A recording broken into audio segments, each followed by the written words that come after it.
37 giant oarfish beached on Japanese coastlines in a single 12-month window. Then the ground split open.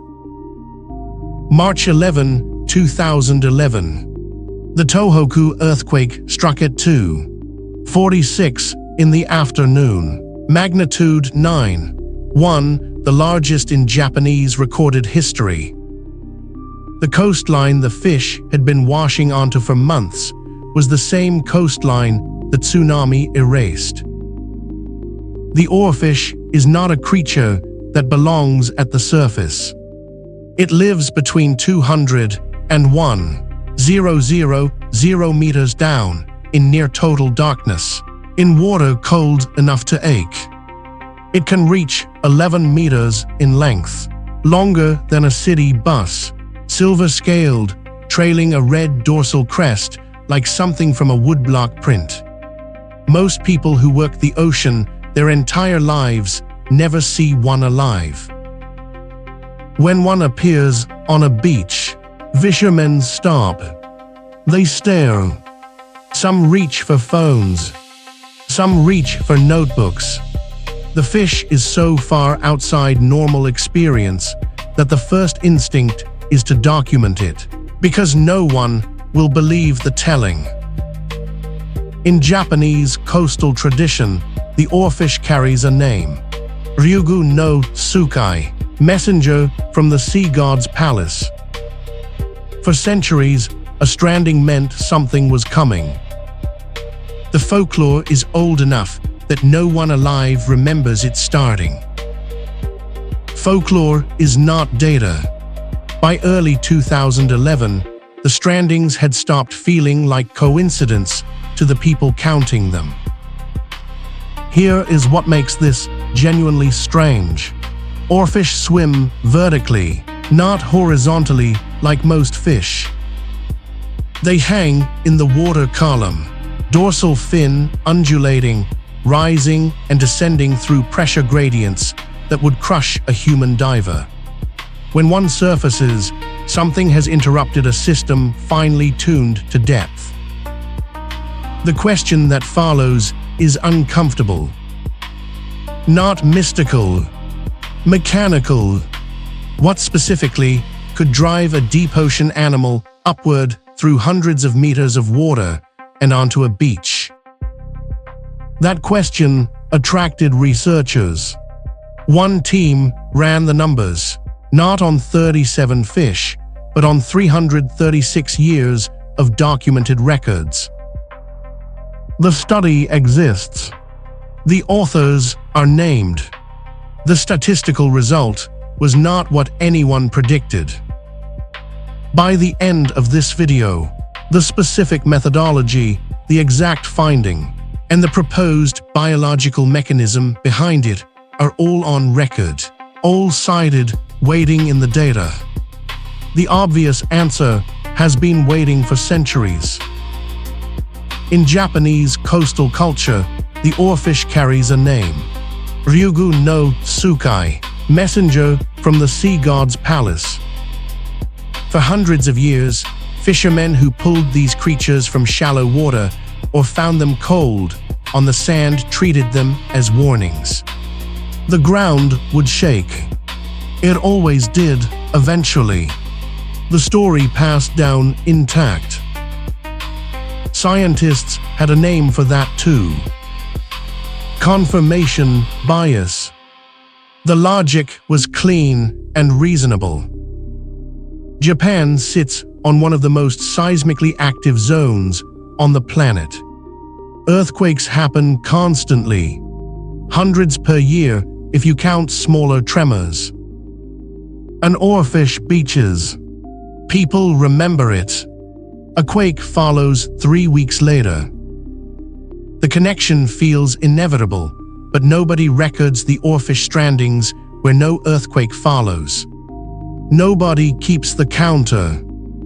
Hiroyuki Matamura of Kagoshima University Museum published the formal verdict in June 2019 in the Bulletin of the Seismological Society of America. His team analyzed 336 Oarfish reports. The conclusion was unambiguous. We find no evidence of any correlation between the sightings of these deep-sea fish and the occurrence of earthquakes. He told CNN, "There is no scientific evidence of a connection, so I don't think people need to worry." Case closed. Folklore defeated by data. Except the data contained something Matamura's team also reported. Quietly in the same paper, Oarfish strandings were actually more common during periods with no subsequent earthquakes. The fish beached constantly. Most of the time, nothing followed. That finding should have ended the conversation permanently. It did not.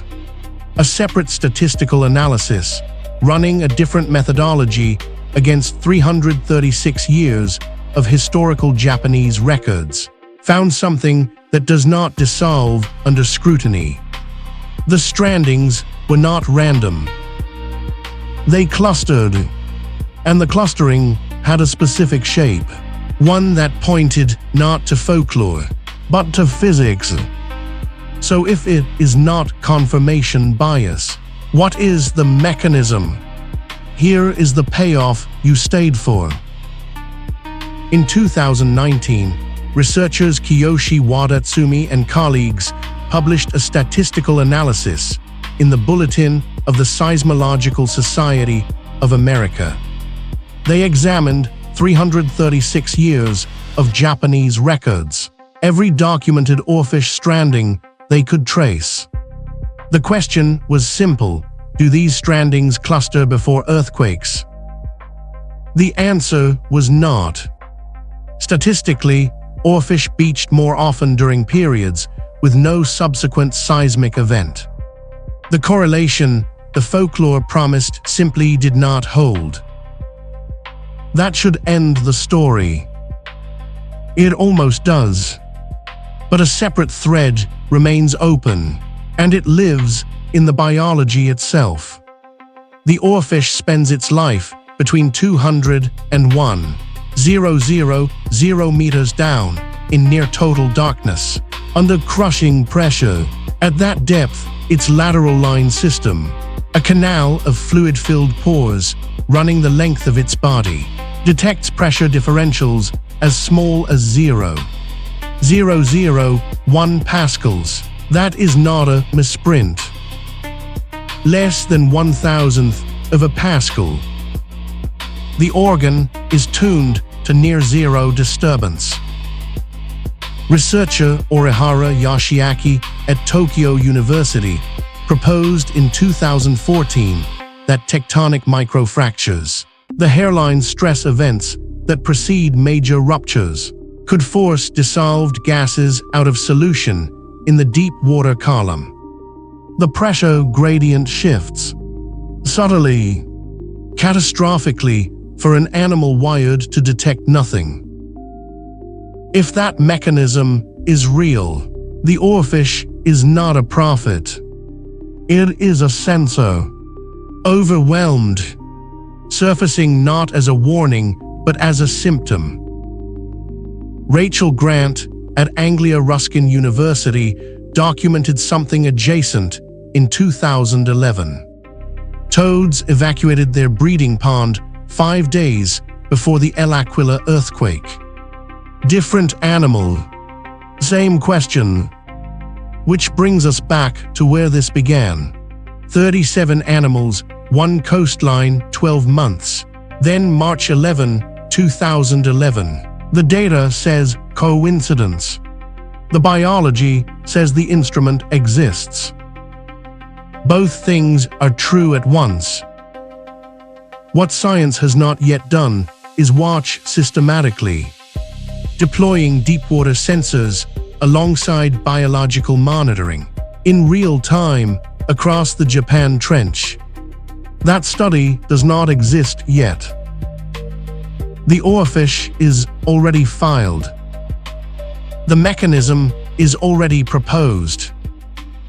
The archive stays open.